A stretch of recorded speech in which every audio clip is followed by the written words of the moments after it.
You know, it's pretty tough to come up with something original when you've never seen it before. But what about those creepy mythical creatures then? Werewolves, vampires, or let's say, cyclopses? Don't worry, cyclops as we picture them never actually roamed the Earth, as far as I know. But their creation definitely had some real-world inspiration.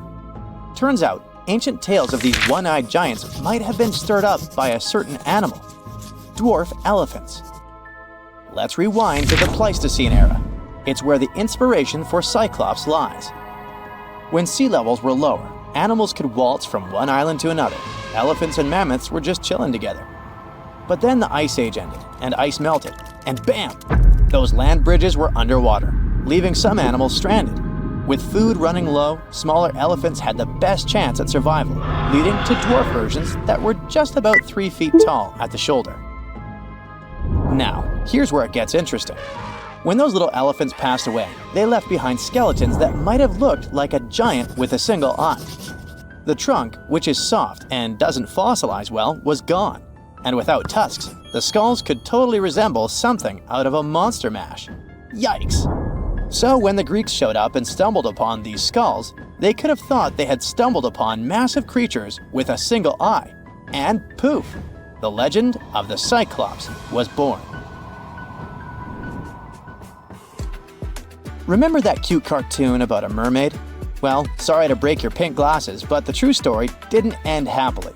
The Little Mermaid and Eric did not tie the knot. In Hans Christian Andersen's original fairy tale, the Little Mermaid is faced with the choice to slay the prince.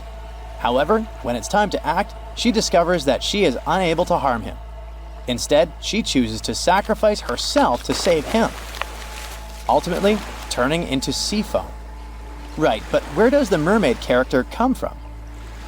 Hans Christian Andersen wasn't the first to dream up mermaids. Long ago, people thought the ocean was full of all kinds of mythical beings, like krakens and sea serpents, adding a bit of mystery to the waters. The earliest known half-fish, half-human character is Wanus, a Babylonian deity from the 4th century BCE who swam ashore by day and returned to the sea at night. Similarly, ancient Greek sirens, initially depicted as birdwomen, lured sailors to their demise in Homer's Odyssey. Over time, they've turned into the fish-tailed mermaids we know today, with the word siren now often meaning mermaid in several languages. Traditionally, they're wicked. Sure, mermaids are just make-believe, but their stories can grab people's imagination. Like Christopher Columbus. When he sailed in 1492, he swore he saw a mermaid. Spoiler alert, it was actually a manatee, which is basically the original sea cow. And they're not even that much of fish, they're closer relatives to elephants. Now, it might seem strange to mix up a lazy sea creature with a gorgeous half-fish lady, but it's not just Columbus who made that mistake. That's why manatees and their cousins, dugongs, are grouped together in Sirenia. In Japanese folklore, certain animals are attributed with supernatural qualities believed to affect human affairs. These entities fall under the category of yokai, specifically known as henge or shapeshifters. The most notable among these creatures are the cunning fox spirits called kitsune and the tanuki. Let's tackle this one step at a time. If you Google tanuki, you'll get a bunch of adorable pics in Google Images. The reason for that is simple. It is indeed tanuki in Japanese, but in English, we should say Japanese raccoon dog if we want to refer to an actual animal. However, the word tanuki can have two meanings, both an actual animal and its folklore namesake. The mythical version, called bake tanuki, pops up in stories and legends all over Japan, while tanuki are real animals. Bake tanuki are portrayed as quirky, supernatural beings. In some areas, the tanuki is said to have shape-shifting abilities, similar to those of foxes. It can become anything or anyone, and some stories even claim that it can possess humans. Now, kitsune are inspired by foxes. Their looks speak for themselves. These magical animals get wiser and more powerful as they age. Just like tanuki, they can shapeshift into humans or other forms, and they're known for their tricks. While some stories talk about kitsune playing pranks, others show them as loyal friends, or even lovers. Back in ancient Japan, foxes and humans hung out a lot, leading to all sorts of legends. By the way, the number of tails a kitsune has is the key. The more tails, up to 9, the older and more powerful it is. Some folks even make offerings to them as if they were deities. I mean, who wouldn't want a wise fox on their side? Today, dire wolves are widely recognized due to their connection with the Stark kids in Game of Thrones. However, these creatures were not merely a product of the show's creators' imagination. Much larger than contemporary wolves, dire wolves inhabited the Americas until their extinction around 10,000 years ago. Over 4,000 fossilized remains of these animals were unearthed at the La Brea tar pits in Los Angeles, where they may have become trapped while scavenging on the remains of other animals that had fallen in. The dire wolf had an exceptionally large skull, yet its brain was smaller compared to that of modern wolves. If they had possessed larger brains, they might have been more discerning and recognized the dangers posed by the tar pits. Additionally, while there is no record of albino dire wolves, albino cubs have been documented among modern wolves. Check out this creepy sea serpent with multiple heads. It's called the Hydra in Greek mythology, and according to the legend, one of its 9 heads was immortal. So every time you lopped one off, 2 more popped up. Hercules had to take on this beast as one of his biggest challenges, and his nephew lent a hand. While Hercules was busy playing whack-a-mole with the heads, his nephew was cauterizing the wounds to stop them from coming back. Eventually, he managed to chop off the immortal head and buried it under a hefty rock. Believe it or not, this wild story might have had a basis in reality. There are a few documented cases of snakes with multiple heads, though 9 is pretty rare. Reptiles seem to be more prone to this kind of thing compared to other animals. Still, no records about one of those heads being immortal. Duh. Giants have been a part of stories forever. Take Greek mythology, for example. There's the Gigantus, a wild crew of 100 giants that sprang from Gaia after she had had a rough breakup with Uranus. Not exactly a fairy tale, right? Then there's Ergelmir from Norse mythology, who was born when icy Niflheim waters mixed with the fiery heat of Muspelheim. Now let's switch gears to real-life giants. Some folks had a condition called hereditary gigantism, which helps explain the tales of these towering figures. Scientists think they found a gene linked to it. Plus, some people have pituitary tumors that kick growth hormones into overdrive. Take Goliath, for example. He was reportedly over 9 feet tall. There's no universal height for a giant since it varies by culture. A study even suggested that Goliath might have had a genetic background contributing to his size. When David took him down with a slingshot, he hit Goliath right in the forehead. Imagine if Goliath had had a pituitary tumor messing with his eyesight. It would have been a classic case of, didn't see that one coming. And speaking of giants, meet Robert Wadlow, the tallest guy ever recorded. He stood at an insane 8 feet 11.1 inches and weighed 439 pounds. Basically, a human reindeer. As a kid, he was always the tallest. At 8, he was already as tall as his father, and by 9, he could carry him around. By graduation, he had hit 8 feet 4 inches.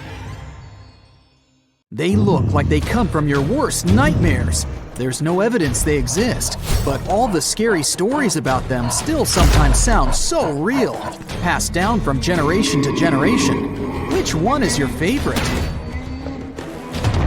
The first creature that probably comes to your mind is Bigfoot, a giant creature that reminds you of an ape and allegedly leaves extremely large footprints and other traces that make people in the area of the Pacific Northwest wonder if it's really there. It's so popular, other similar beasts got their own legends too. Like the Mogollon Monster, something people also call the Arizona Bigfoot. Reported along the Mogollon Rim, this mysterious creature is 7 feet tall and has big red eyes. Stories say its body is covered with long reddish-brown or black hair, besides its face, chest, feet, and hands. It mimics coyotes, birds, and other wildlife, emitting strange whistle sounds at the same time. The creature tends to explore campsites when it gets dark. It builds nests out of twigs, pine needles, and leaves. And if you're in that area and someone is throwing stones from locations you can't see, yep, Mogollon monster. This creature is omnivorous, which means it eats both plants and animals. And it prefers to wander at night, lurking for innocent prey lost in the woods. Urayuli, a 10-foot mythical creature people say hides in the southwestern woodland parts of Alaska. It's a hulking giant beast known for its extremely long limbs. Legends say their lanky arms are so long they reach their ankles. The creature is covered in a thick coat of hair. The only thing you can see on its face, not covered in the hair, is the creature's eerily luminescent eyes. The legend says Urayuli use their glowing eyes to hypnotize their prey. But not us, since stories say they prefer to catch deer. And they're known to be kind towards humans. And some claim the Urayuli are actually just a type of Bigfoot. Wendigo. This terrifying creature is said to be hiding across the northern forests of Canada and the United States, always looking if there's some lost wanderer. The story says the Wendigo used to be a lost hunter. The freezing winters transformed him into a fierce 15-foot tall beast with desiccated skin tightly pulled over its large pointy bones. Stories about this creature showed up in the 20th century, and people say the beast still roams around the forest in long, cold winters, constantly looking for lost people he could grab from the darkness. Lake Worth monster. This scary creature that's part man, part goat is also called the island monster. This 7-foot tall monster is so strong it could hurl car tires like they were just plastic toys. In a worst nightmare scenario, it could appear in the darkness, sailing from the treetops and fiercely landing with full force on the hood of passing cars. That's how the first people who reported its existence described it. Lake Worth is located west of Dallas and east of Fort Worth. There's a landmass in the middle of this mystical lake known as Greer Island. The legend says that's where this scary monster, also known as Fort Worth's answer to Bigfoot, roams. And that's where some skeptics and thrill seekers still go, wandering around and trying to discover if the legend is true. Lurking in the darkness with its scary red eyes, meet the Mothman, a humanoid beast reportedly seen in the 1960s in Point Pleasant in West Virginia. On one cold night in November of 1966, two young couples reported to the police that they saw a big gray creature with glowing red eyes. It looked like a flying man with wings around 10 feet wide. During the next couple of days, more and more people said they saw the same thing. Later, a wildlife biologist from West Virginia University told reporters that these descriptions fit the sandhill crane. It's a big American crane almost as tall as a human being. It has a 7-foot wingspan and circles of red around its eyes. The gigantic bird may have got out of its migration route and started these stories. Or did it really? Fresno night crawlers. They're not that tall, considering they're monsters, about 5 feet. The upper part of their body is pretty small, so most of their height is their legs. These creatures have allegedly made 2 appearances so far. Once, people saw them in Fresno, California. In contrast, the other time was in Yosemite National Park in California. Both times they were in videos of poor quality, so it wasn't easy to find details of their upper body. But the creature is considered thin and white with no arms. At least, we can't see them. It also has pretty short and stilt-like feet. Have you heard of the slide rock bolter? It's said to be hiding somewhere in the mountains of Colorado. To be precise, in Lizard Head Mountain, only a stone's throw southwest from Telluride. It's some sort of leviathan that lives on the land. This mountain whale carefully observes its surroundings with beady eyes while chilling atop Lizard Head. It hangs from the peak while its split, clawed tail faces its body downward. If anything steps into its territory, the beast lifts its malign fluke immediately and bolts down the mountainside. With its jaw full of razor-sharp teeth wide open, it gobbles whatever or whoever is in front of it, including miners, lost tourists, and loggers. It sweeps through trees and destroys all natural life that's been in its path for more than 100 years. Or at least that's what the legend says. Wow, that's the scariest one for me so far. Altamaha. Somewhere in southeastern Georgia, close to the mouth of the Altamaha River, there's a hissing sea monster hiding. It's one of the biggest rivers in Georgia that empties into the Atlantic Ocean, and the entire area that surrounds the river is full of small islands, canals, dikes, ponds, acres of marshes, and old rice fields. Perfect for such a monster to hide, don't you think? The story says this unusual cryptid has a sturgeon-like body, including a bony ridge on its top.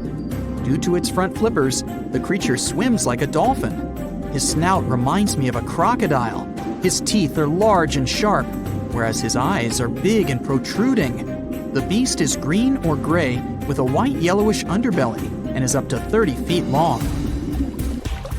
There's no physical evidence the Altamaha really lives there, but the legends date back centuries when people started talking about an enormous snake-like beast that hissed and bellowed. Loch Ness Monster, or how many like to call it, Nessie. This myth dates back from old times, all the way to a group of people that lived in ancient Scotland known as the Picts. The legend started to grow in the 1930s. Back then, a road near Loch Ness was finished, offering a nice view of the lake without bigger obstacles.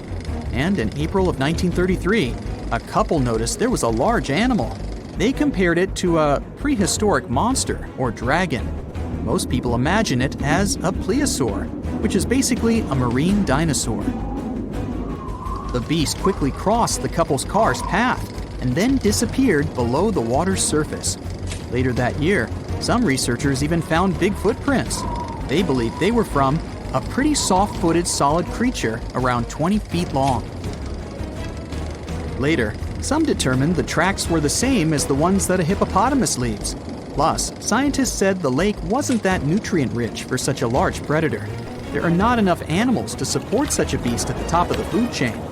But the legend about a giant mythological creature has moved on and still makes people across the world wonder if there's really something hiding deep down in the dark, murky waters of Loch Ness. Why can't mermaids be real? Well, firstly, they would freeze and struggle to survive in the frigid ocean waters. Brr! You know, those skinny Disney types would turn into icicles. The truth is, the human body isn't built for prolonged aquatic adventures. I mean, come on, who wants to hang out in bone-chilling depths? Sure, there are warmer spots near the ocean surface, but if mermaids wanted to set up shop at the bottom of the deep blue, things would get frosty real quick. Water temperature drops like a pop balloon the deeper you go. So what would a cold-resistant mermaid look like? Hairy and big.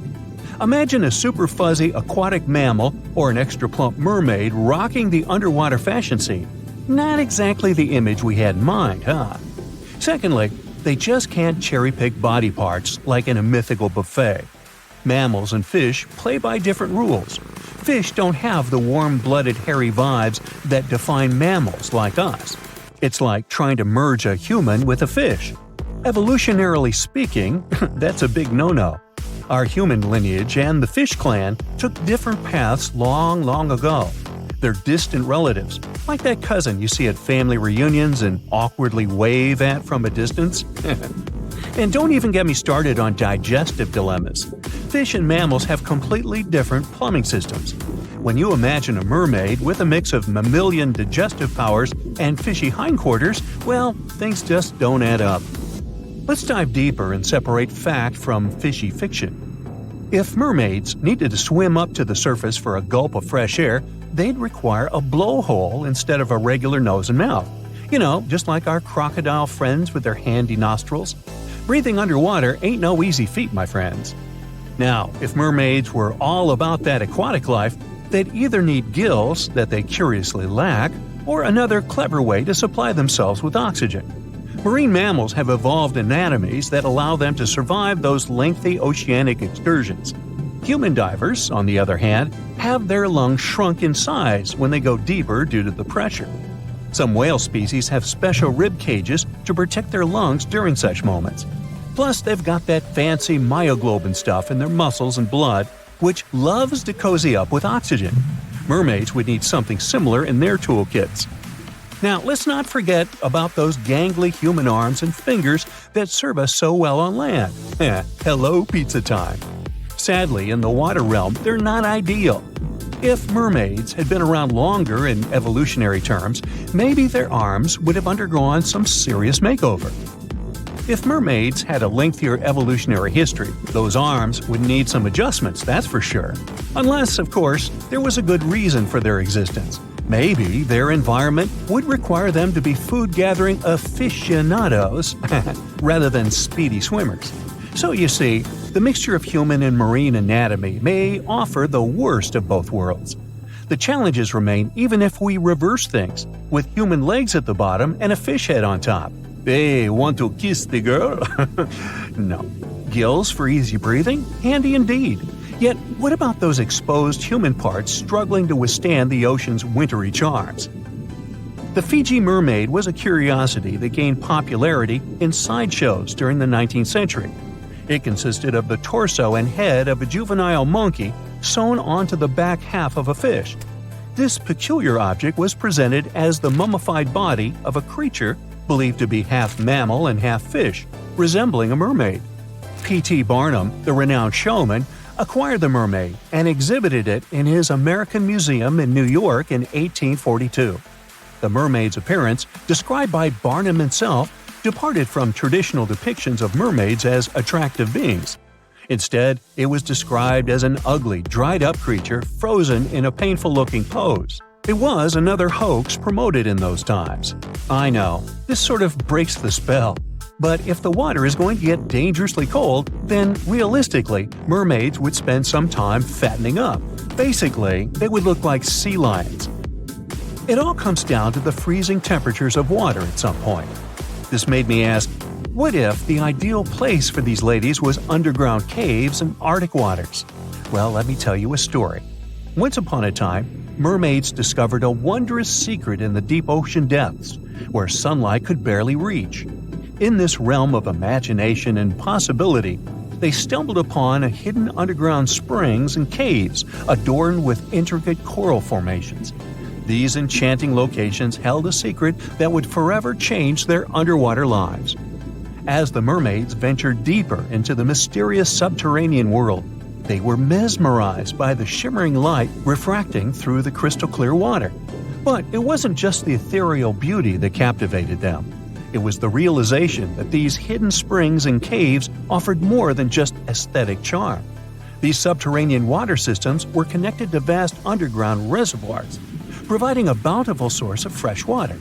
The mermaids reveled in the tranquility of this land. The gentle sound of trickling water soothed their spirits, while the soft glow from bioluminescent organisms illuminated their path. News of the subterranean springs and caves spread among the mermaid community, and soon these sites became cherished gathering places. Mermaids would share stories and songs, their melodious voices echoing through the caverns, creating an atmosphere of joy and enchantment. There was another place where they could live happily, the icy Arctic and Antarctic regions, where frost and snow reigned supreme. In this realm of imagination, the mermaids had evolved to thrive in the extreme cold, defying the expectations of the underwater world. Their resilience and remarkable abilities allowed them to navigate frozen environments. In these frigid waters, the mermaids revealed their wondrous adaptation to the icy domain. Their iridescent scales glistened like ice crystals, shimmering with hues of blue and silver that mirrored the frozen landscapes around them. They possessed an innate ability to regulate their body temperature, enabling them to withstand the biting cold and icy currents. To navigate through the frozen terrain, the mermaids developed special features. Their tails transformed, bearing a majestic combination of sleekness and strength, resembling the magnificent flukes of the Arctic whales. With each flick, they propelled themselves effortlessly through the dense icy waters, moving with a grace that mesmerized everyone who saw them. Within this frozen wonderland, the mermaids found solace and purpose. They became the guardians of these icy realms, nurturing delicate ecosystems hidden beneath the frost-covered surface. Okay, well, maybe the story is just one version of how reality could unfold, but we do have real-life mermaids in our world. People admire these creatures so much that they create events and communities to swim together while wearing costumes. In the UK, there is a mesmerizing mermaid who is admired by a lot of people. Her name is Hannah Caddick, also known as Mermaid Torva, and her tale showcases the vibrant colors of the local sea life. The Portland Week event is organized to raise funds for an environmental group, and Hannah, who resides on a nearby houseboat, is part of the growing community of mermaids in the UK. Like other mermaids, Hannah uses a monofin, a large single flipper that propels her through the water. These monofins can be quite expensive, with silicone tails costing over £2,000 and often being meticulously handcrafted. So, would you consider getting a tail and joining this community? Or would you prefer to be a spectator and watch them from the shore? And here's a short useful fact. Nowadays, when we hear the word siren, we often think of mermaids. But let's not forget that sirens were there to blur the line between life and the beyond and to serenade everyone with an utterly irresistible song. While plenty of water-dwelling temptresses are out there, the sirens were the real deal. They lured sailors. But mermaids aren't the same as them. Mermaids are enchanting and nice creatures. And these days, sirens are what you hear when fire trucks, ambulances, and police cars drive by on their way to help someone. In the late 17th and early 18th centuries, Europe was infested by vampires. The situation got so wild that authorities stepped in, and even military officers investigated these creepy cases. And their conclusion was clear. Yep, vampires are definitely real. Now, we're talking about a long time before Dracula showed up in books and movies. Back then, people genuinely believed those who had passed could rise and drain the living of their blood. Tragically, their victims would not survive the encounter. But vampires didn't stay at rest. Instead, they continued walking, interacting among the living and infesting villages. These beliefs spread rapidly, causing panic across regions. It all kicked off in Eastern Europe, specifically Serbia. Villagers started panicking after mysterious passings occurred one after another. Take the story of Petar Blagojevic, a Serbian peasant who passed in 1725. Shortly after his burial, villagers claimed that Petar returned, knocking on doors and asking for shoes or food. Sounds harmless, right? Well, not really. Within days, those villagers began mysteriously passing away too. 9 people perished in total. Everyone freaked out, insisting Petar was responsible, as if he managed somehow to come back from the grave at night to feast on the living. Eventually, authorities dug up Petar's body to see what was going on. They wanted to check if there were any signs that he was still alive. So they looked closely at his hair, beard, and nails to see if they had grown. And they actually had. In fact, there was no sign of decomposition at all. His body looked fresh. Then they found something even weirder. There was some blood around his mouth. And that was enough for people to say, see, he's definitely a vampire. Then came Arnold Paoli, arguably the most infamous vampire of them all. He was a soldier who lost his life after falling off a hay wagon and breaking his neck. But there was something strange about it. Before that tragic event, Paoli claimed he had been bitten by a vampire once. Luckily, he said he cured himself by eating soil from the vampire's grave and smearing himself with its blood. Sorry, not exactly dinner table talk, eh? But hey, if he was cured, no one had anything to worry about after he was gone, right? Well, not exactly. Within a month after Paoli was buried, 4 people said they were being tormented by him. And not long after that, they were gone too. 10 days after Paoli was buried, the villagers dug him up, just to be sure everything was, well, normal. And this is where things got eerie. His body hadn't decomposed. His hair, nails, and beard had all grown longer, and fresh blood was dripping from his mouth. Remind you of someone? Yep, our guy Peter. But in Paoli's case, it was more disturbing. The blood wasn't just coming from his mouth. It was pouring from his eyes, nose, and ears. His shirt, his coffin, everything was completely soaked in red. Now, terrified, the villagers drove a stake through his heart and burned his body. Oh, and they also dug up the 4 people they believe he had targeted just to be safe. They went through the same process with them just to make sure none of them would return as vampires. Hey, who knows? But their vampire nightmare didn't stop there. A few years later, in the winter of 1731, a new epidemic occurred. 13 people passed within several weeks. Eventually, even local authorities stepped in, sending official investigators to calm things down. Their reports, incredibly, concluded that the vampire attacks were real, at least according to witnesses. That official validation changed everything. It kicked off a wave of vampire hysteria all across Europe. But why was everyone so quick to believe those who had passed away were coming back? One big reason was how little people understood health problems at the time. Bodies that appeared fresh or swollen after burial, blood around mouths, or even fingernails and hair seemingly growing, these natural post-mortem changes were mistaken for supernatural signs. Another thing villagers misunderstood was decomposition itself. Natural gases cause bodies to bloat, making them look as if they had recently been active. This terrifying image reinforced local beliefs that these people weren't at rest, but instead returning to cause harm. Plus, under certain circumstances, the decomposition process can be delayed for a long time. One reason this can happen is because of something called saponification. This is a natural process that happens when a body is buried in a cold and damp place, exactly like in some parts of Eastern Europe. In this kind of environment, the fat in the body can turn into a waxy soap-like substance. This wax covers the body and helps stop it from rotting. Okay, but how to explain the nails and hair growing? It's more like an optical illusion, not real growth. Now what happens is that the skin dries out and pulls back a little. When the skin shrinks like that, it makes things like stubble on the chin or fingernails look longer than they were before. But that's not the case.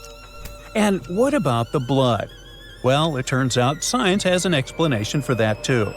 How long blood stays liquid after someone passes depends a lot on the surrounding temperature. In colder places, it can stay fluid for days. So if a body was dug up, there's a good chance they'd still find liquid blood in the veins. It might have looked strange, even scary, but it was just the cold doing its thing and slowing everything down. Medical researchers today believe that many so-called vampire symptoms match up with conditions like rabies. Back then, most people in these communities kept animals around, and villages were usually near forests full of wildlife. And there's still no truly effective cure for rabies. This condition can cause things like insomnia, aggression, biting, and even a fear of water, which lines up closely with the way vampires were described. So it turns out all these supposed supernatural events had logical explanations. Today, we might make fun or roll our eyes at the idea of real vampires roaming around Eastern Europe. But back then, those fears were taken very seriously. Whole communities were thrown into panic. There are plenty of documented cases where families dug up their loved ones and removed their hearts, all because they believed the person was a vampire behind the strange things happening to the rest of the family. And newspapers across the continent picked up these stories, spreading the fear far beyond where it all started. What's wild is that stories about blood-sucking creatures didn't just show up in Europe. Similar myths popped up across different continents and time periods. In the Philippines, for example, there is the Manananggal, a flying creature that splits in half. In Chile, they've got the Peyote, a shape-shifting being that drains blood. And in Australia, some indigenous tribes told stories of the Yaramayahu, a little red creature that drops out of trees and drinks your blood with suckers on the ends of its hands and feet. How cute! Well, back in Europe, the hysteria faded by the late 18th century, thanks to growing medical knowledge. But as you know, the legend never really went away. It just shifted into literature and gave rise to famous characters like Dracula. The author, Bram Stoker, was inspired by stories that had been going around since the 1700s. But he turned them into romanticized fictional monsters. You know, sharp teeth, pale skin, black clothes, that whole thing. And that was different from what the villagers believed they were dealing with. And in a way, those frightened villagers weren't completely wrong. Something was draining those people's lives. But it wasn't vampires. It was just misinformation mixed with a whole lot of imagination running wild. So, next time you see a vampire movie or read a scary story, remember that behind the fiction lies a fascinating truth.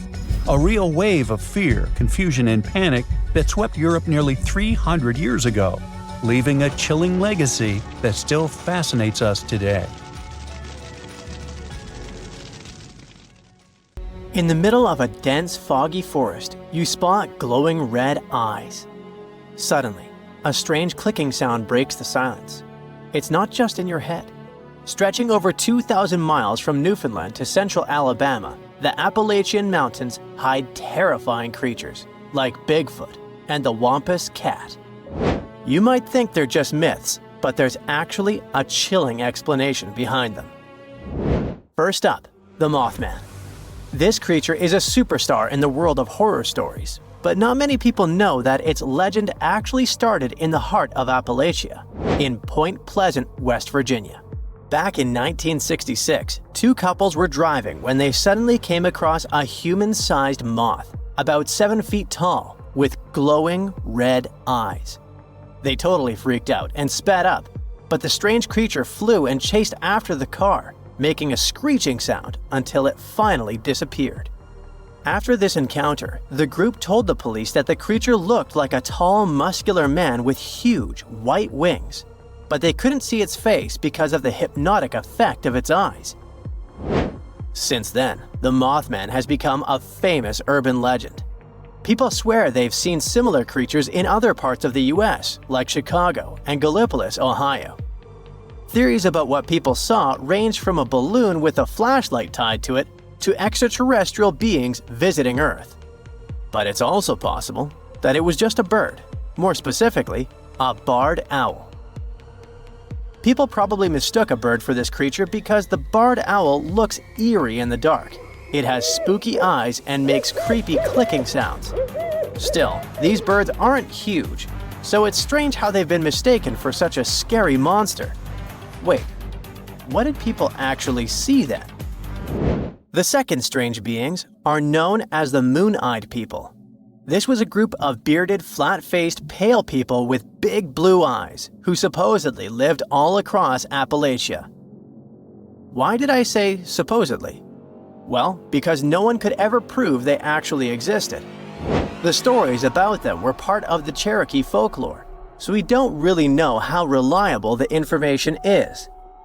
Still, their legends creeped out both locals and visitors in Appalachia. The moon-eyed people were said to come near a house at night, and people inside would hear them talking, but they were warned not to go outside, and no matter what happened, they couldn't watch them.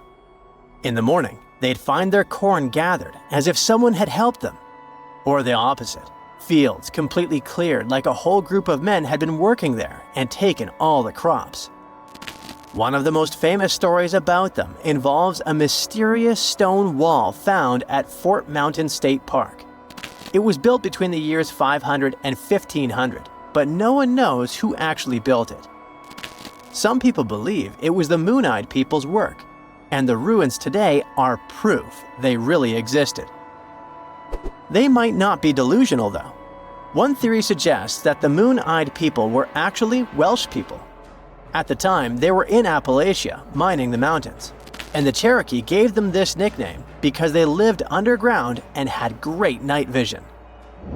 Hey kitty kitty, come here. Oh wait, what's that?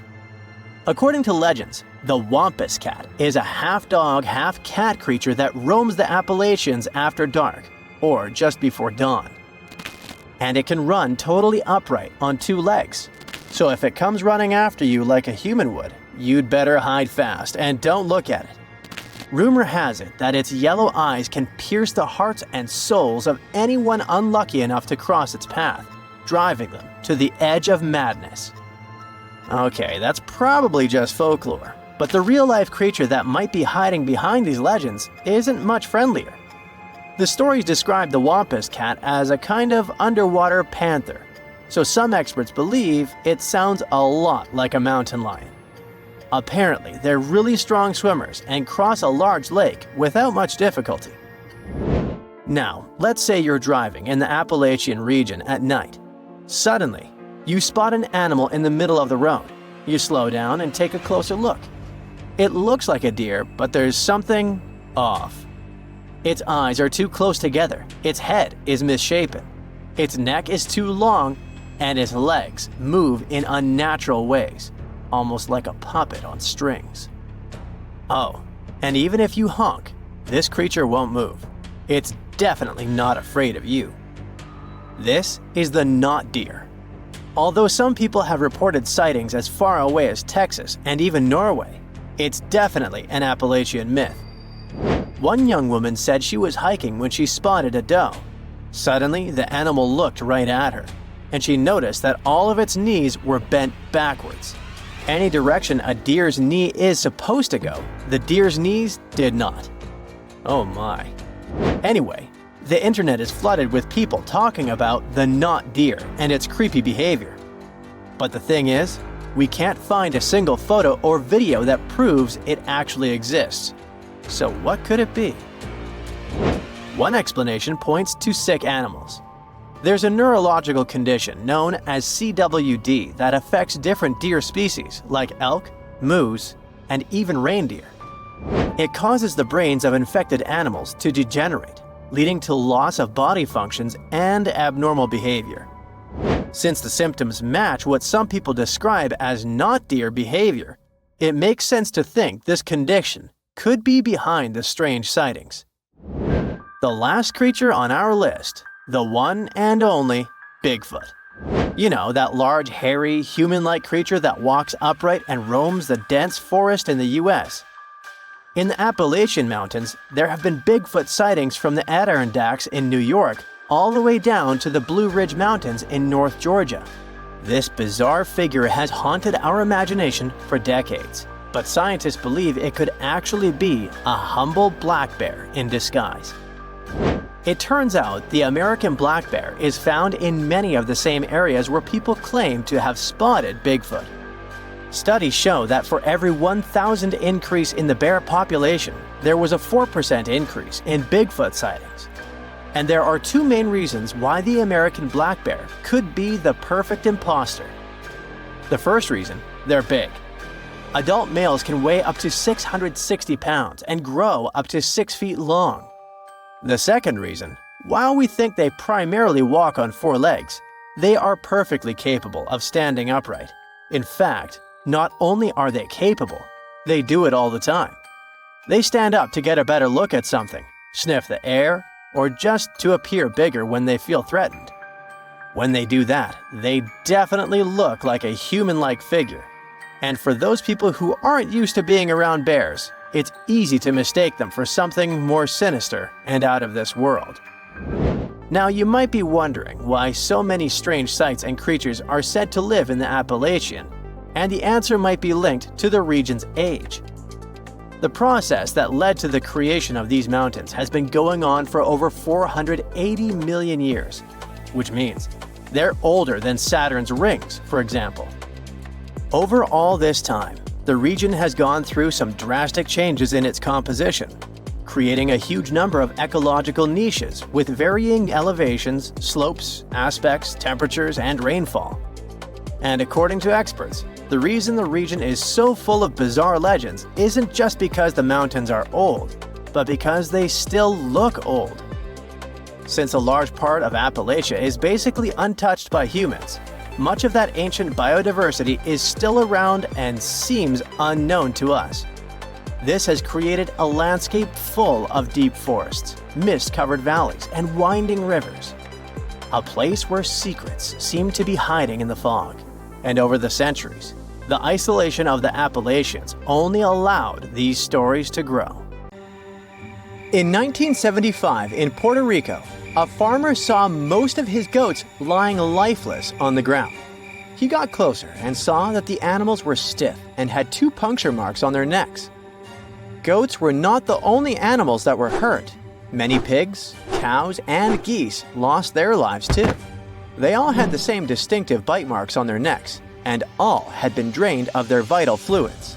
The locals immediately jumped to conclusions and blamed dogs, and the authorities didn't bother to do a better investigation and just said dogs had done it without looking for any proof. A couple of days later, though, many more animals were found deceased. Among them was a cow that had literally been opened, and it had a lot of scratches on its head. The farmer next door reported that his chickens had been destroyed by something. In just a few weeks, the creature took the lives of 90 farm animals. After some time, another farmer said that 10 of his goats had been drained, 7 had been hurt, and 11 were missing. This time, the authorities didn't waste any time and started the monster hunt, but they had no luck finding the culprit. The incident was all over the local newspaper, and the beast was named the Vampire of Maka. The incident caught the attention of the Agricultural Commission, and scientist Juan Rivera was tasked to solve this otherworldly mystery. His first suspect was a Puerto Rican boa. This non-venomous snake can grow to be a little over 6 feet. Still, its diet consists of only small prey. It's also very shy of humans and other animals. It avoids bigger creatures at all costs. You're more likely to see fish climbing trees than this boa taking down a whole cow. Near the crime scene, a large cave was discovered, and we all know that weird creatures like living in dark, cold caves. In the cave, they found some crazy-looking bats. As we've seen in movies, bats can turn into vampires, so they must be the culprit. But no, bats were as innocent as they could be. Their favorite food wasn't cows or goats, it was figs. They were peaceful fruit-eating bats that didn't care about animals. Again, the researcher hit a wall. Suddenly, all the terror stopped in July 1975. It seemed like the creature had vanished into thin air, but not for long. 2 decades later, 62 miles from the previous site, more animals were found. A local vet examined them. He was terrified to discover that every animal had 2 precisely cut holes like he had never seen before. The animals were anemic and looked like they'd passed away recently. By the looks of it, the creature's favorite food was goats, and that's how it got the infamous name we all heard of, chupacabra, which means the goat sucker. Dogs, chickens, rabbits, and other animals were not off the menu. In short time, the chupacabra took 1,000 farm animals. Now, this animal had a name, but people still had zero idea about what the chupacabra looked like, which was terrifying. In Canovanas, Madeline and her mother reported seeing a weird creature that could have been the chupacabra. They said it had been walking on 2 legs like a human and resembled a kangaroo. They mentioned that the monster also had spikes on the back, no ears, large dark eyes, and 2 holes for a nose. It had 2 arms with 3 fingers.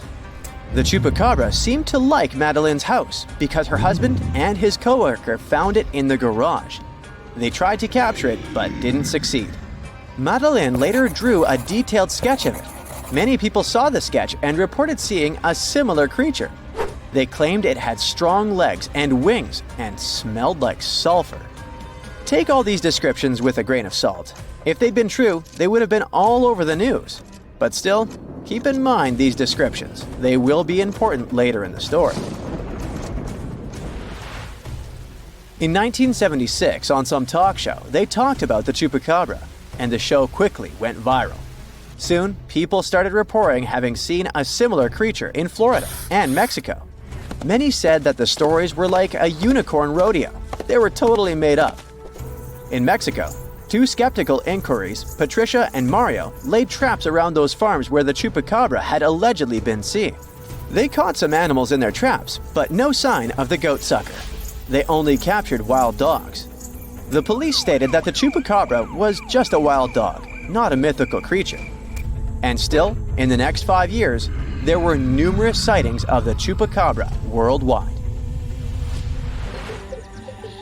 On the 13th of August of the year 2000, a farmer from Nicaragua found 25 of his sheep and 35 of his neighbor's sheep hurt. So he decided to take the matter into his own hands. One night, he was patiently waiting in the pitch-black night for the creature to appear. Suddenly, from the corner of his eye, he saw something and managed to hit it. The creature passed away. Finally, they had proof that the chupacabra was not just a fairy tale. It was a big thing. Later, the chupacabra was examined by a vet. The vet was shocked because he had no idea what the creature was. Remember Madeleine's description? Well, the vet described the animal differently, but his story turned out to be more plausible. This chupacabra had large teeth, giant claws, greenish eyes, bat-like skin, and a crest sticking out of its back. The vet concluded that the animal was some kind of hybrid. They thought it was a cross between a wolf and a crocodile, but it sounds like an exaggeration and is hard to believe. We all know that such a mix is impossible. They did some tests on the body at the university in Nicaragua, and the results didn't quite deliver what they had expected. The animal was a wild dog with mange. Mange is an itchy skin disease that causes dogs to lose their hair. It's also highly contagious. When a dog has mange, their skin becomes scaly and wrinkled. When they returned the body, the farmer noticed it wasn't his chupacabra. 7 years later, another body was found in Texas. Phyllis Cannon returned to her farm and noticed that some of her chickens had passed away. All seemed to be anemic. Later, she saw coyote-looking creatures that didn't have any hair. More of her animals were harmed, so she had to set up cameras on her farm. But unfortunately, like always, she didn't manage to record anything. Surprisingly, she got a call from a local farmer who had found the chupacabra hit by a car. Later, another body was found much closer to her farm. She took some pictures of the animal, and soon, those images were all over the internet. Phyllis was curious and sent 5 DNA samples to 5 different universities. The results didn't match any animal in the archives. Researchers had no idea what it was, but it wasn't a dog. Phyllis still has one animal in her freezer and a taxidermied specimen in her house. There are many theories about the chupacabra. Some claim that the animal is a genetically modified monkey that escaped the lab. Others state that it's some mysterious, otherworldly creature. The most consistent hypothesis is that the chupacabra is a mix between a Mexican wolf and a coyote with mange. Now, do you remember that Phyllis said that she had sent samples to 5 universities and no match had been found? Well, it turned out she hadn't been telling the truth. At one university, they found that the animal was a mix between a coyote and a Mexican wolf and that it had mange. Animals with mange are weak and will likely try to hunt farm animals to survive. People, when they see something they don't know, tend to exaggerate, which is why all witnesses describe the animal differently. Scientists have finally solved the Loch Ness Monster mystery. Here's the spoiler, you ready? It's not a real monster. It's probably a dinosaur that survived through the ages, or just a bunch of debris floating on the water. Thanks to many findings on the Loch Ness creature, we have proof of another story to tell you. It was 1933 when a man named George Spicer and his wife were driving along the shores of Loch Ness. That's when they saw something massive with a long neck moving across the road. It looked like a creature straight out of the prehistoric era, a dinosaur-like beast unlike anything they'd ever seen. That was the moment that Loch Ness Monster theories started spreading around like wildfire. One of the most famous Loch Ness Monster sightings came just a year later, in 1934, when a man took a photograph that became the most well-known image of Nessie. That's the nickname she was given. She? Anyways, the photo, known as the surgeon's photograph, showed a long-necked creature rising out of the water, and for years it convinced people that the monster was real. But years later, the truth came out. One of the men who helped take the photo confessed it was all a hoax. The photo had been staged after all.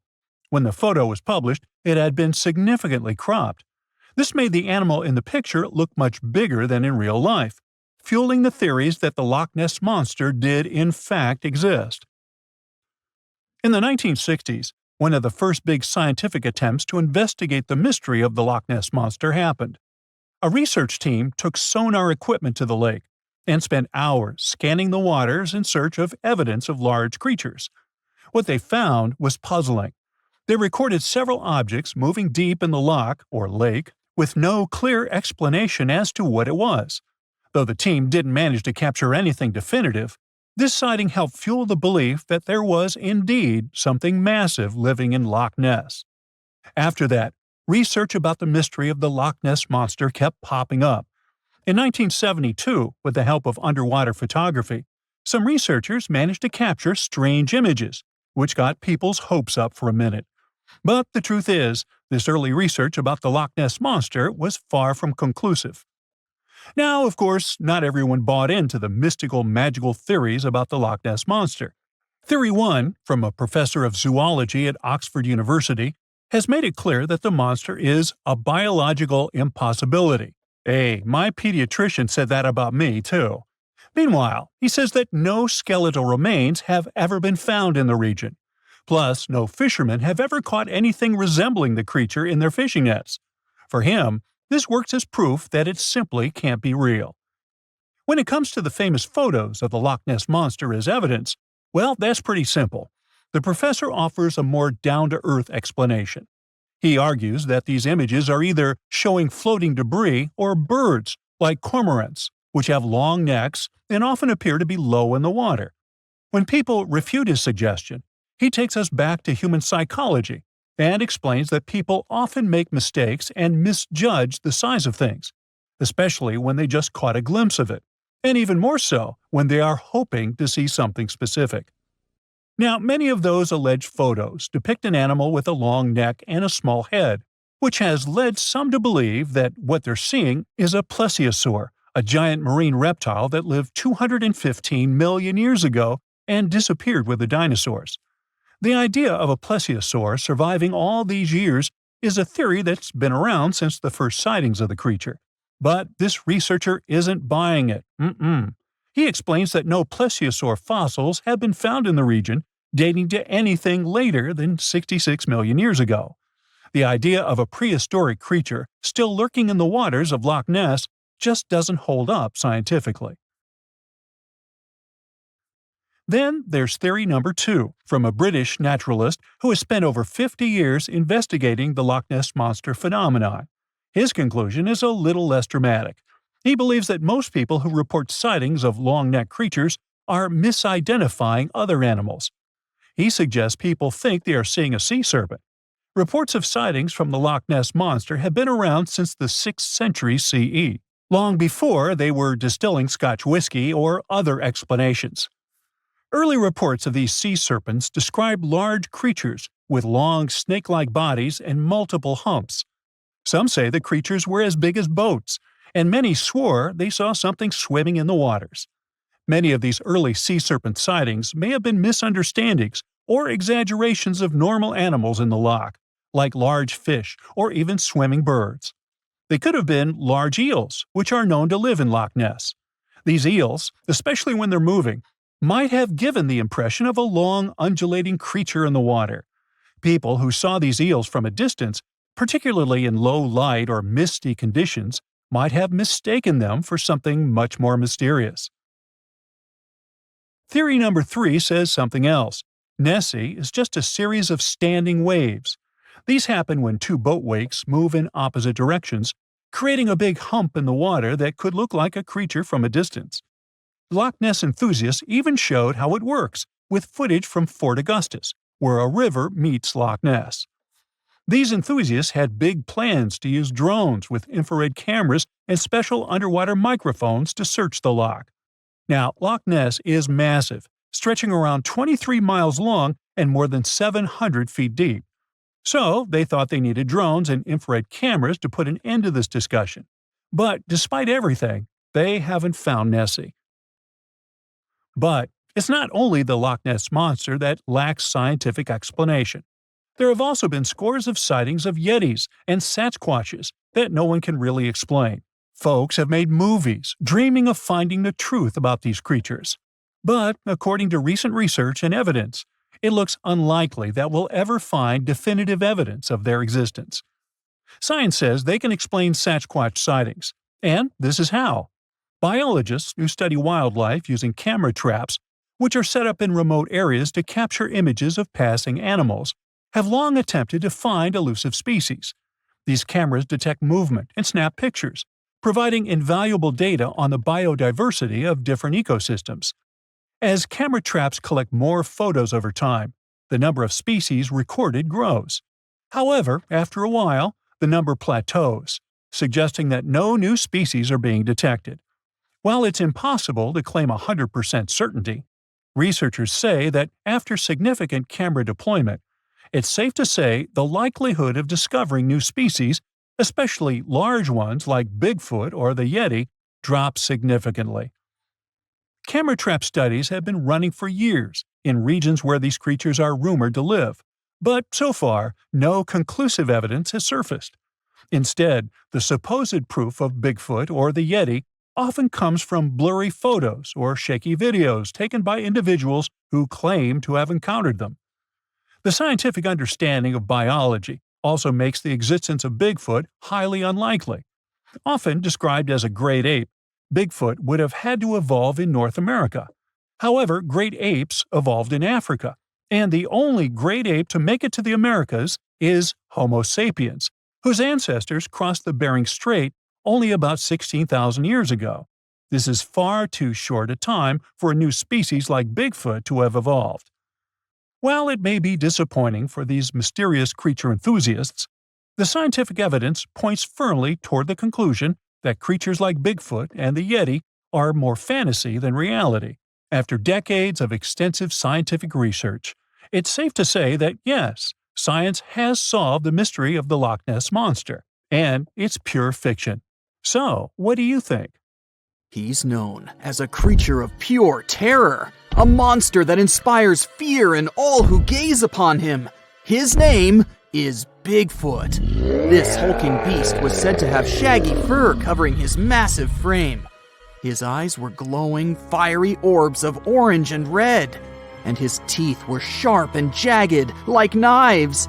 His massive hands had long, sharp claws that seemed to glow with weird energy. His most famous feature? His feet. Massive and heavy, with thick, sturdy toes that seemed to be able to crush anything in their path. Whenever he moved, the ground trembled beneath his weight, and his growls sounded like a volcano was just about to erupt. Sure, we've all heard the stories and seen the movies, but did Bigfoot really exist? Is he still out there, just waiting for people to notice him?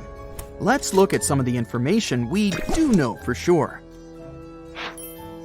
Bigfoot became well known back in 1958 when a man from California named Ray Wallace claimed to have found large footprints near his work area. For years, his kids believed the whole thing was just a prank pulled by their father.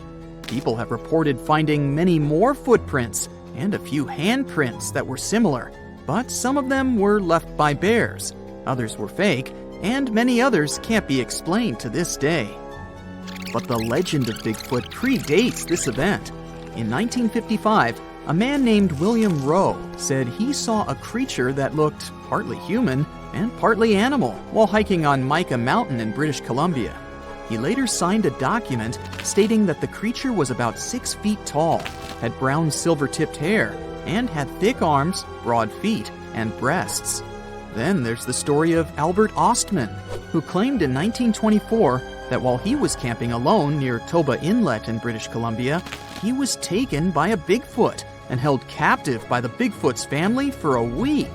The man eventually escaped when the Bigfoot, father of the family, became sick after eating some of Ostman's belongings. There are no other Bigfoot memorabilia like the 1967 video called the Patterson-Gimlin film. Some people think it shows Bigfoot, but most scientists think it was just a person in a costume. The film is still often used by people who believe in Bigfoot as evidence that it's real. There are even scientists who think the film might not be fake. It's become more believable over time because of new scientific discoveries about how our ancestors walked. This opinion is based on the discovery of Lucy, a 3.2 million year old human ancestor that walked on 2 legs, which proves that our early ancestors were similar to apes and could walk like humans, just like Bigfoot. There's also a video on YouTube of Bigfoot in Provo Canyon, Utah that's very popular.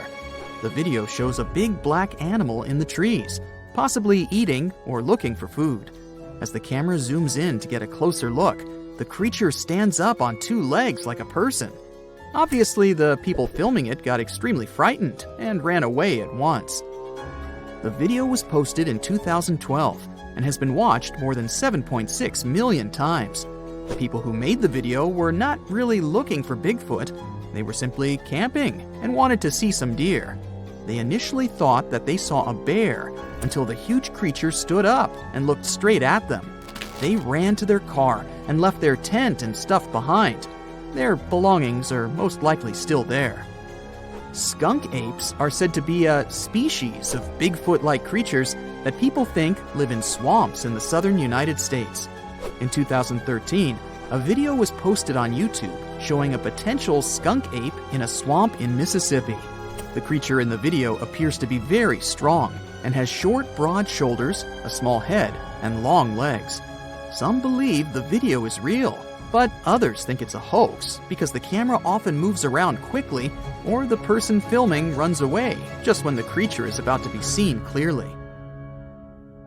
This makes it hard for skeptics to believe in the existence of Bigfoot, and they've continuously asked for more evidence, like pieces of Bigfoot bones.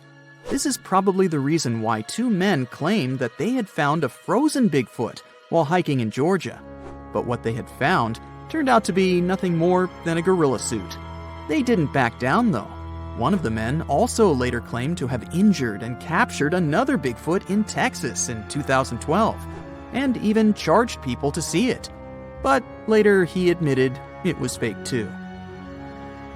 In reality, we have no physical evidence that this creature exists or ever existed. Whenever people claim they have proof that Bigfoot exists, scientists usually find that the evidence is actually from well-known animals or humans.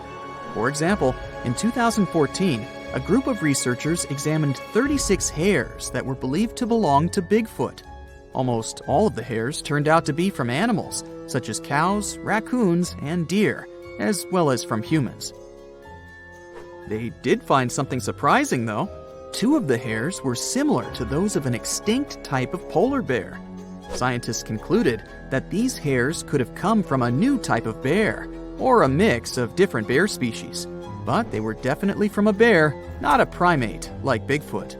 Another possible theory that could explain these Bigfoot sightings is that the noticed creatures are, in fact, chimpanzees, gorillas, or orangutans.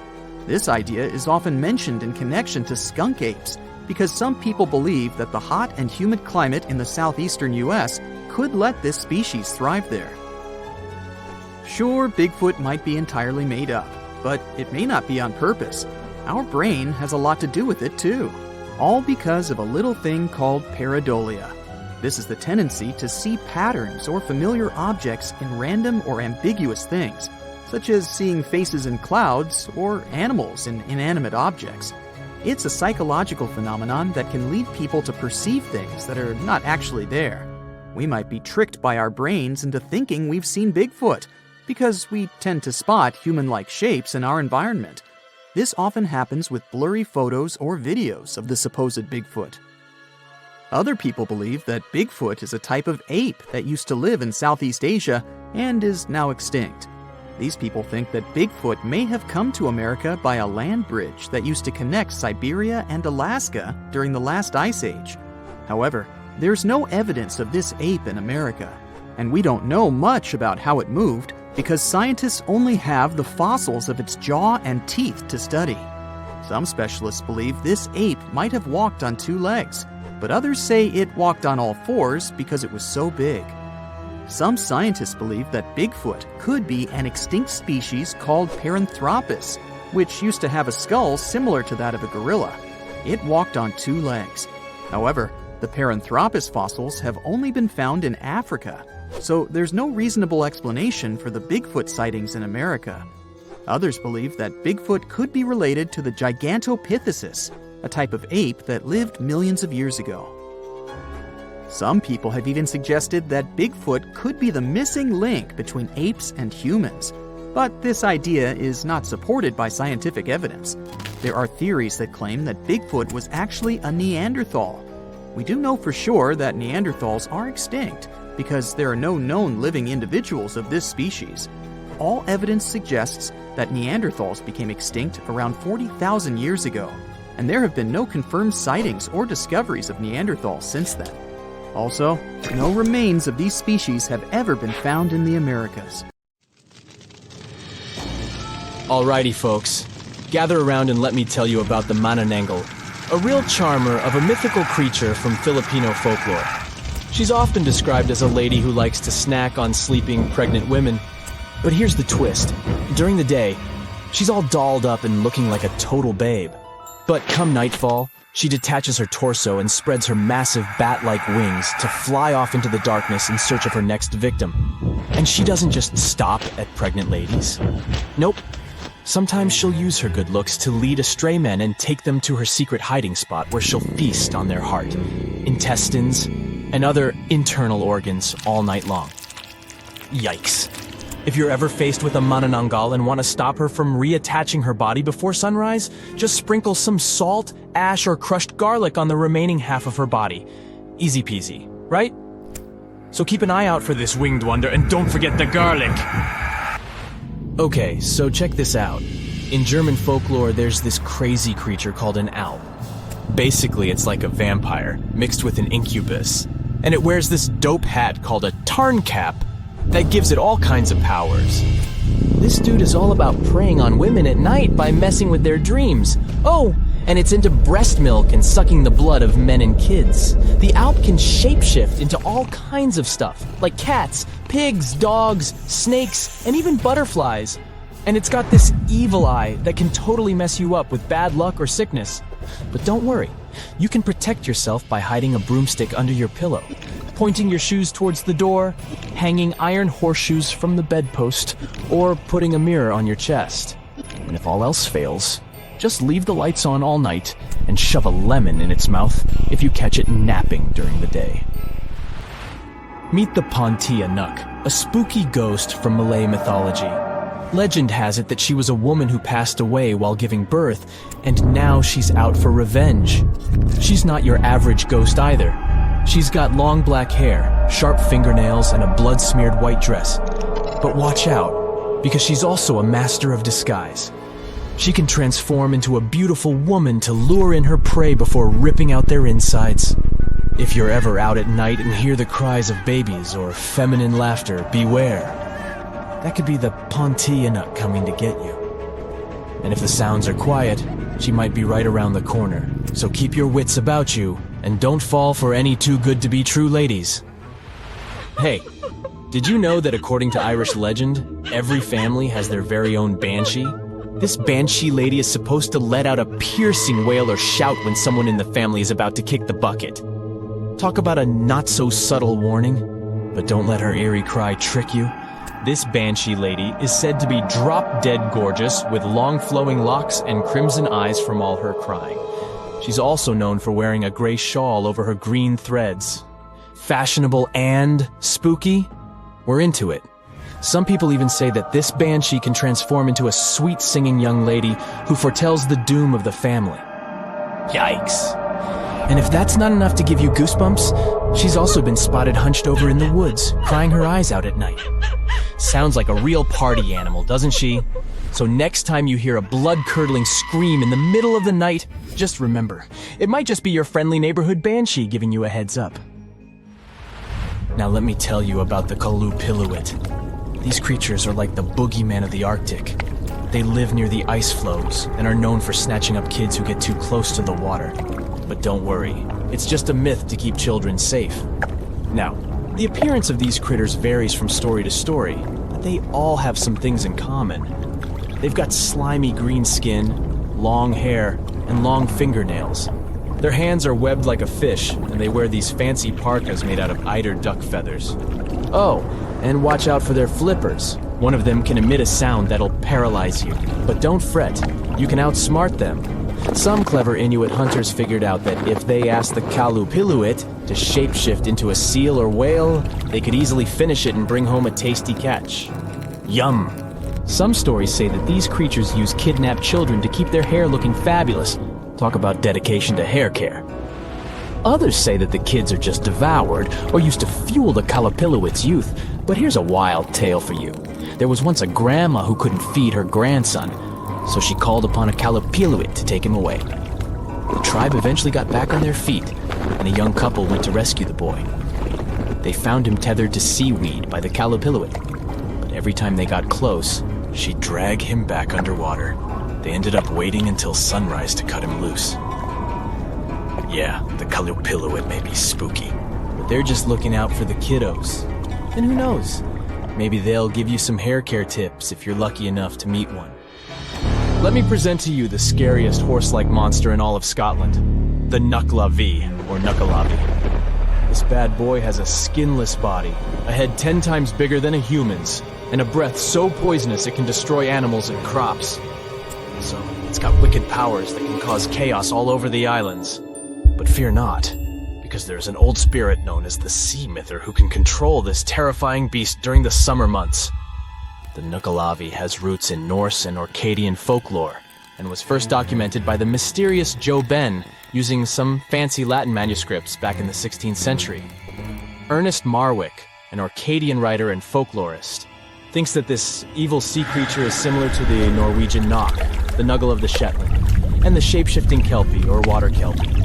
So, if you're ever out and about in Scotland and come across this scary guy, just remember, call on the Sea Myther and run for your life. This dude is South African Tokolosha. It may look like a gremlin, but trust me, it's way more mischievous. Apparently, witches and shamans can summon them with their magical powers, but there are ways to keep these troublemakers in check. One way is to give them some curdled milk. Apparently it's their favorite, and trim their hair so they can see. If that doesn't work, you can call in a witch doctor to use some good old-fashioned magic to exorcise them away. Now, according to South African folklore, these tokoloshes are mostly invisible and can suck on a stone to stay that way. So, if you want to keep them away from your home, scatter some special blessed salts, aka tokoloshe salts, along your door frames and windowsills. Or if you're feeling extra cautious, put some bricks under your bed's legs. Better safe than sorry, right? Have you heard of the Chimera? She's a total monster, literally. This fire-breathing female hybrid is made up of all sorts of animal parts. Think lion-like body, goat-like head, and a tail that ends in a snake's head.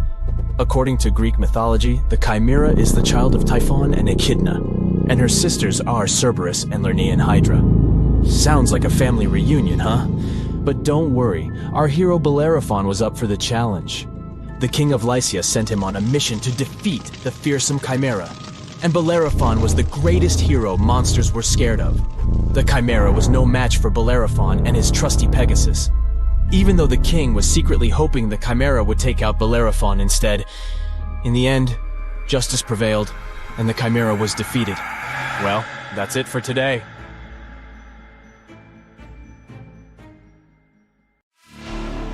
You've probably heard that more than 50 ships and 20 aircraft have disappeared in the Bermuda Triangle area over the past few centuries.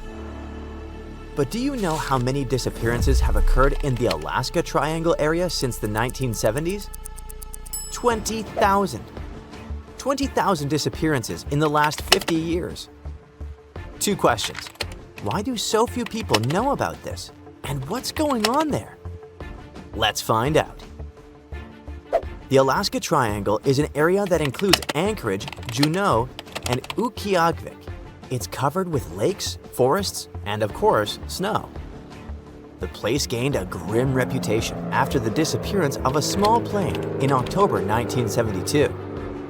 The pilot was Don Jones, and the passengers were U.S. House Majority Leader Thomas Hale Boggs Sr., Alaska Congressman Nick Begich, and his assistant. In short, there were big shots from the country's leadership. They flew out from Anchorage to Juneau and just disappeared into thin air. No plane debris, no messages from the pilot, no information at all. The plane just vanished. The search over a vast area lasted for several thousand hours to find the traces of the 4 missing people and the plane. a large team of rescuers, researchers, and specialists couldn't find even a small clue. From that moment on, the popularity of the Alaska Triangle began to grow. It turned out that the mysterious disappearance of the plane was just the tip of the iceberg. Even more planes and tourists disappeared in the area. The number was huge. Dozens, hundreds, thousands, and tens of thousands. Since 1988, more than 16,000 people have disappeared here. But what's the reason for these mysterious disappearances? There are plausible and logical theories. There are some fantastic ones, and there are some very creepy ones that are better not to listen to before going to bed. Do you know what makes this place different from others where people disappear? There are too many mysterious circumstances here. For example, in the Bermuda Triangle, ships disappear because of large waves, bad weather, and magnetic storms. No one knows for sure, but all of these disappearances seem quite logical. A ship sails to a place known for its storms and bad weather. It will be terrible and sad if it disappears, but it won't be a surprise. Let's take climbers or travelers who go to conquer snowy peaks or vast canyons. Bad weather, dangerous landscapes, and wild animals make such trips quite risky. So yes, unfortunately, people also disappear in such areas. The situation in the Alaska Triangle is different. Yeah, there have been bear attacks or falls into mountain crevices here, but people have also disappeared in safe conditions. One man disappeared without a trace from a large liner sailing through the cold territory. Another one just vanished from the top of a mountain in a touristy area filled with a lot of people. What happened to them? No one knows. Among thousands of mysteries, some cases have been solved. For example, scientists have managed to solve the mystery of the disappearance of Frank Southerden. A 25-year-old New Yorker went hunting in Alaska in the 1970s and never returned.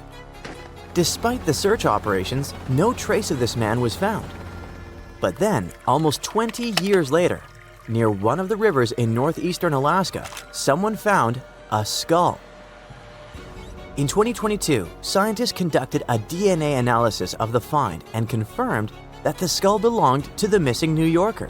The study showed that with a high probability, Frank had met a bear and hadn't survived this encounter. This is just one solved mystery, but how about thousands of others?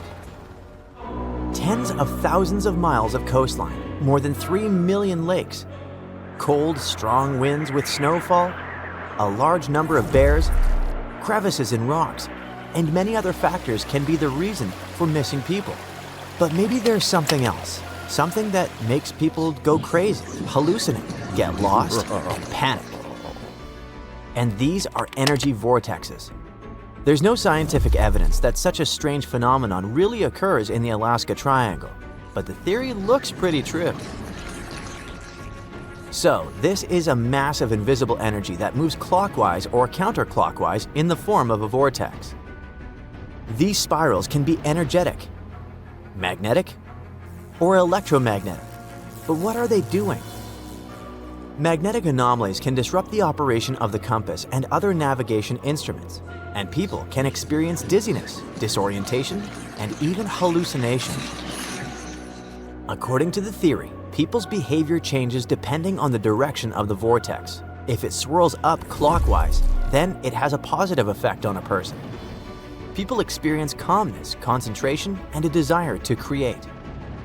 Negative vortices do the opposite. They swirl counterclockwise and cause health problems.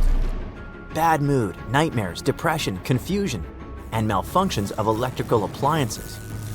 If the vortex theory turns out to be true, then there will be fewer questions about the Alaska Triangle. And while some believe that this place is associated with magnetic activity, others are sure that the Alaska Triangle attracts extraterrestrials. According to them, spaceships from other planets abduct people. This version is too far-fetched and stereotypical, so let's not dwell on it. Among all this majestic wilderness, vast forests, lakes, and rivers, there's something that stands out in the overall landscape. There is a scenic area in Alaska called Gakona, and it hides HAARP. the High Frequency Active Auroral Research Program. It's a large research center that consists of hundreds of antennas that transmit radio signals to the ionosphere. The ionosphere is a layer of the planet's atmosphere where radio waves are exposed to solar radiation and other cosmic stuff. It all sounds rather complicated and incomprehensible. But when a mysterious high-tech station appears in the middle of a nature reserve where people disappear, many new theories pop up. Some believe that HAARP is capable of changing the weather, disabling satellites, and controlling people's minds. But would someone conduct experiments in such a place? And what's the point of this?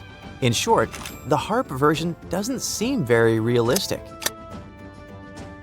Experienced travelers are sure that the main danger in the Alaska Triangle is Alaska itself, with all its harsh weather conditions. Others believe that secret experimental laboratories, energy anomalies, and visitors from other planets are to blame. But how about hearing the opinion of those who call this place home? Native tribes of Alaska have several sinister versions for you. Some people tell each other the legend of the mysterious Alaskan hairy man. It can imitate the voices of women and children to lure fishers and hunters into a trap. Imagine that a traveler passes through a forest and hears a woman's cry for help. "I'm stuck here, someone get me out, please." Of course, the guy runs to help. He gets to the place, but instead of a woman, he sees a big, hairy creature. The traveler's scream rings through the forest. Another legend tells us about the Keeloot, a scary, dangerous monster that looks like a black, bald dog. It stalks people at night and does it stealthily, unnoticeably. Legends say that the Keeloot leaves no footprints in the snow, so hunters are unaware of its pursuit. You don't hear the sound of crunching snow, but you certainly feel that there's something sinister behind you that wishes you harm. Ugh, it's scary.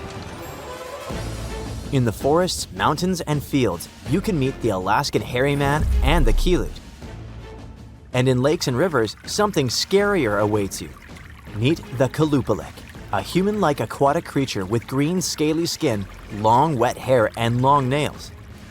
According to the Inuit legends, this creature wears women's clothes and a bag where they put a kid. This monster sings sweet songs to lure little girls and boys closer to the water and take them away forever. Of course, the legends about all these monsters are just fairy tales.